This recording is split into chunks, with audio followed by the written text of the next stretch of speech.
In this unit, we are going to create a simple grading example from scratch and plot the transmission result. Through this example, you will get a general idea about how scripting can be used at various stages of the simulation workflow. What we are dealing with here is a periodic array of rectangular structures, refractive index of 3.4, 0.5 by 0.5 microns in size, with a period of 1 micron. The goal is to obtain the transmission spectrum of the grating when a plane wave with wavelength range of 1300 to 1800 nanometers is injected.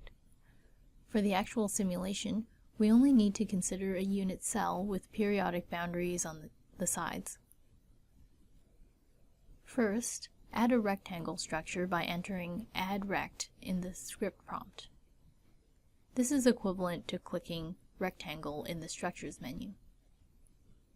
Next, use set commands to set the x and y spans and the index of the structure.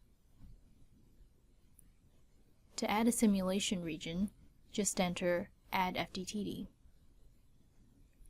We will be doing a 2D simulation for this example, so set the dimension to 2D. Set the x-span of the simulation region, which is the same as the period of the grating. Then set the x boundaries to periodic. Next, add a plane wave source. Set the y position, and set the wavelength ranges. Add power adds a frequency domain field and power monitor. Set the y position of the monitor. Set the frequency points to 100.